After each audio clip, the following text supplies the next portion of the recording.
So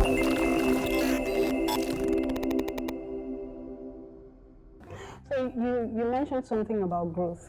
I want to know, how much room should you leave for growth? For instance, this person is not perfect, but it can be better in marriage. So how much room? How do I measure, okay, if this is something I can cope with, if this is, you're supposed to make compromises, right? Because you may not necessarily get a perfect picture of. So what are those things that you can decide that, okay, maybe I'll compromise, okay, maybe they can get better? Okay, very important question. I'll say don't leave any room for growth. Leave a whole house for growth. Leave a whole mansion. Leave a whole street. The reason is this: even when you find someone that you're compatible with, or that you vibe with, resonate with, spiritually, mentally, otherwise, when you get married, your role in that person's life is still to help them grow and evolve and increase. Now, the frailty of man's assessment is that you don't even know what else you're going to need or like based on where you are right now. Because certain desires don't begin to manifest in your life until you graduate yourself. So the more you grow, the more you begin to see, okay, my spouse can get better, because now you know better, you've seen better. Maybe you've traveled somewhere, maybe you've gone deeper in revelation of the word, maybe you have more responsibility at work now, and you've seen people or teams operating at a certain level, and all of a sudden there's greater expectation. So that's one thing. It's a constant and never-ending process. Now, having said that, I love the question you asked in terms of what are the things that you should not try to compromise. I'll put them in three categories. Number one is this: faith. Faith is the substance of things hoped for. What it means is, if you compromise in the areas of faith, you've compromised the future of that relationship. Can two walk together except they be agreed? It's difficult. A lot of people are hoping, I will change him. I will love him. I will love him and change him. Transformation. And it's important that you pick something in that. Let me use Jesus as an example. Jesus had crowds following him, but the Bible says that he chose the 12 whom he would. So there was a reason he chose 12 people and didn't just say, and out of 12 people, some of them were, let me use modern day language, some of them were what people call crazy. Like, how do you cut off somebody's ear when he's on the verge of living out his fullest purpose, right? That's after 3.5 years of mentorship. Peter still took, all right, I mean no disrespect by using the word crazy, I'm just saying, not in line with general logic. So there must be certain things. Number one is faith, the faith foundation, spirituality. Why is faith foundation very important? Because the foundation is invisible. That's what goes into the ground. And that's what faith is. Faith is the invisible element that determines the quality of the visible things. So your finances... I'll put that in a quote. I will display it. I like that. So your finances are regulated by faith. As a believer, you're saved by faith, you live by faith, you walk by faith, you do... Faith is like toothbrush. You have to live by yours and not your neighbors. It's very personal. So if the person doesn't have faith, that is even sharing the same toothbrush. That is a metaphor, right? So faith is spirituality. If the person doesn't believe in God as Father, that means your father-in-law is somebody else, and it's likely to do. Okay. Right? Yes. There's no middle ground. Either God or... Okay. Or that guy. Right, so faith. Number two is this: beliefs and values. So now this is not just faith, now this is mental outlook. Because they're believers that believe in Christ, but then their outlook to life very different. There's some believers that believe that having a wholesome life, a progressive life, a fulfilling career is carnality. They feel like, no, why should you do your PhD? They feel like, no, just BS, even like it's worldliness. It's worldliness. You are chasing the worldly things. Before your final exam, abandon it and go and serve the Lord. Pour it as a drink offering. Okay, that's one belief system. It's a belief system. Now, how are you going to change that? So you tell this guy you want to attend a summit in Vienna. It's like, when souls are perishing in Kutuweji. You are chasing. Meanwhile, he's not saying that you can win souls in Vienna. You can win souls in New York. You can win souls in Alabama. You can win souls anywhere. But he's not thinking that way. Or she's not thinking that way. That's a belief system. Moment you begin to run into brick walls, in the belief systems, and you see the person doesn't make any attempt to at least come alongside you to see where you're coming from, to perhaps be able to get some kind of reorientation, it's likely you're going to have trouble in that marriage. Yeah. In fact, somebody who's watching this right now is going, oh, that's the problem, you know. Light bulb moment. Yeah. And so beliefs and then values. What are values? Values are emotional states that people work towards. So creativity is a value, innovation is a value, discipline, integrity, those are values. So those are three, the second aspect. Now the third one, which is possibly as important as the first is this person willing to learn and grow?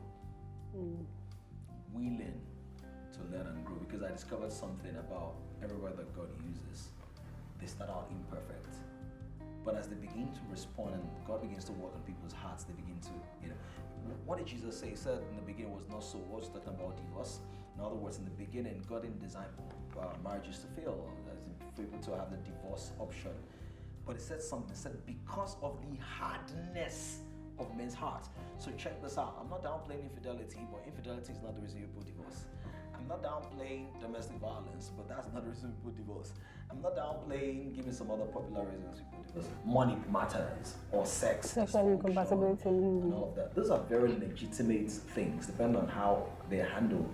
For people to say, again, if your life is spent, somebody is turning into ping pong, slapping your head across your buying sun shades every time, isn't that? Makeup.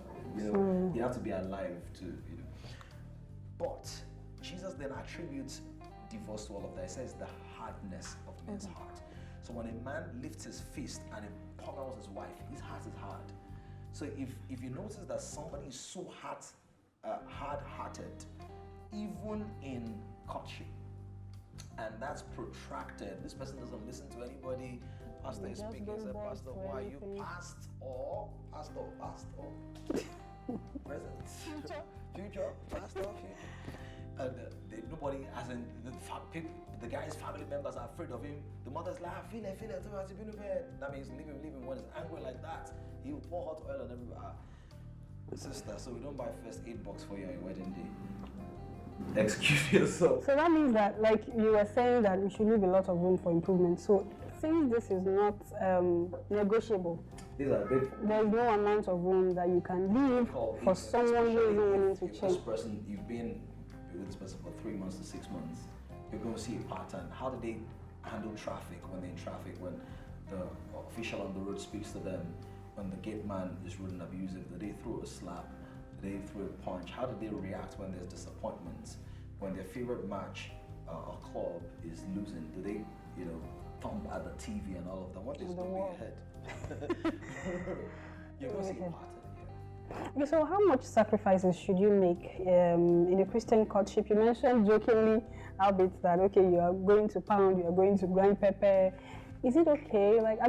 It's okay to make sacrifices to at least let the other person know that, when we get married, I'm willing to go the extra mile for you. So, but how much of that should you do at the relationship or courtship stage? Okay, now relationships are very different and unique. So you might not be able to have a one-size-fits-all answer to this. Okay. Because people are different, personality types are different, seasons are also different. So sometimes it may look like it's one party that's making all the sacrifices.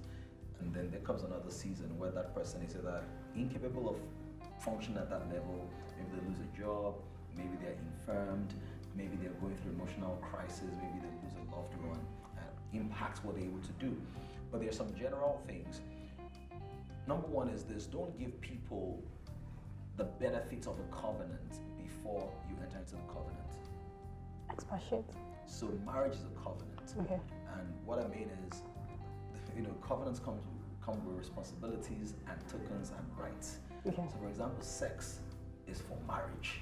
If you're not in covenant, by the way, covenant is from the root word coven, from which you have coven of witches. It's talking about a deep, intimate, secret arrangement, which is why we don't advise that third parties interfere with marriages and all of that. Even though, of course, you can seek counsel and it's healthy to have accountability partners. But so sex is like one of them. Now, another thing is, don't go around washing his clothes. Well, blessed are the meek now. You need to, white material, you need to prove that you have it in, bail, not yard. So I think people make those kind of mistakes. You're given too much too quickly. You're given too much too quickly, and People tend to abuse whatever it is they don't grow into or wait for. Whatever it is people don't grow into or wait for, they tend to abuse. You know, Adam lost the garden because he grew up, rather he didn't grow up. Everything was ready. Everything was ready. So the last Adam didn't come as a full-grown man. It started from the very start. So people need to grow into some of those privileges, grow into having you around all the time. Let him miss you. Let him pay for dry cleaning services. Let him get any work to come and clean the house. I'm not saying don't do anything. Right, okay. But I'm saying don't assume that role you've not been sworn into. Yeah. Okay. It's like you practicing medicine when you've not gone to medical. You graduate from medical school. Someone might die. College. Something. Exactly. And many times it's actually the lady. That's okay. So lastly, I find that I think they said there are more. This is going to sound very plain, but the truth is there are more ladies than there are men. So there are a lot of virtuous, single Christian, and they are waiting to be found. Really emphasizing. No, they are waiting to be found. So I feel that, you know, and when the wait becomes very long, there's a lot of pressure, and they may be tempted to compromise. So I'd just like you to share a word of encouragement with people in that position. This is a very sensitive thing because it's something I've observed myself. Now, from observation, especially if you're using the church statistics, there are more women. More churches have more women than men. Yes. In some cases, 2 to 1. In some cases, more churches. However, when you check even the statistical distribution of Nigeria, it's almost 1 to 1.1 or something. 1 to 1 point something. It's not like 1 to 2. So there are just a bit more women than men in actuality. And even the global stats show that as well. It's not up to 1 to 2. Yeah. But a lot of women tend to be more responsive to the touch of God. They tend to be more responsive to the things of the Spirit, tend to be more responsive to taking care of people, to giving. Women are nurturers. Yeah, naturally. They are very compassionate, kind, caring, humane, and all of that. So the thing is this. It's a myth to think that there's no good man out there. There really is a myth. There might be men who need a lot of work. A lot of work in skill acquisition, taking responsibility and all of that. But in terms of good-natured men, there are actually quite a number of people, but they've not been groomed or refined. Yes. So don't quit and don't give up. Keep on praying, keep on expecting, but let me also mention certain things you can do. Believing women, please. Christian ladies, please. Don't just remain cornered in the church. When I say cornered in the church, I'm saying your daily activities. Okay. So Sunday, in the first service, second service, third service. Oh, okay, I see what you mean. Evening. Monday, in prayer meeting. Tuesday, in Bible study. Wednesday. But they're trying to be like Ruth now. Thursday, so that deliverance. Friday, vigil. Saturday, choir practice. Where's the time for networking? But Ruth was busy in Boaz's field. Thank you very much. Where's the field? Economic environment. Place. So don't just look out for Christian brothers. You know, that person that's always on stage, the charismatic worship leader, or the fantastic assistant pastor. The most sought after brother. Most sought after. That is sort of your kind. Okay. You know, the usher that is dapper, the gator can cut bars of iron in pieces. Hallelujah. The cologne is slaying all the people in the place. Okay. There might be a Christian brother from another ministry at the place of work. Or maybe when you go to have lunch, or when you go for the party, don't just hang around like wedding, you know, a lot of weddings, Saturdays. Don't just stay with your fellow single. You will distribute yourself. And spread your tentacles. Yes. But is it okay for... And if you meet someone that is not your spec, it might be your friend's spec. And well, helping. Help. Yeah. But is it okay? Is it Christian-like? For Thank you. Thank you so much. I mean, this question always comes up. Just think about this one. This is what I'll say. We don't have enough evidence in the Bible that women should be the people to make the first move. Okay. However, I can tell you that much of the Bible was written in a culture that gave, maybe to some degree, some unfair attention to the masculine gender. The Jewish culture, which has some similarities with the African culture, generally has deference to men. So I would also now say this, that the Bible does not necessarily give us robust reasons why the woman should not be. Should not. As in, I'm talking about doctrinal, scriptural reasons here. So whilst it's not my preferred, I think that a woman can position herself. You're not necessarily doing the hunt. You're not necessarily chasing but look at what Ruth and Boaz and Naomi, the equation. Naomi said to Ruth, go and position yourself. So there's a way you can position. You're not flirting, you're not seducing, you're just, available to be seen. Yeah. Basically.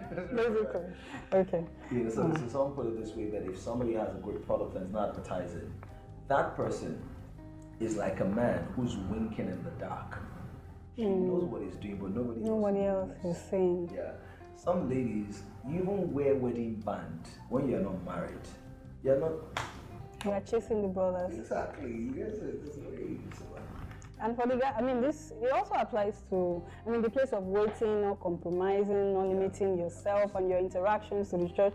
It also applies to the waiting brothers out there as well. Thank you. Stay with the word. God is faithful here. Thank you so much, Pastor Dami. Before you go, I like this part. We're going to play a small, tiny little game. I'm going to ask you one random question, off topic. You've been answering my questions. This one. Let's go. You're going to think about it. So, would you rather be baptized by John the Baptist or hear Apostle Paul speak to a crowd about Jesus? Apostle Paul. Oh, you didn't even think about it. I was thinking I got you already. Because I might be wrong, but I feel like the person I have the greatest similarity to in the you. is Apostle Paul. Yes. Oh, wow.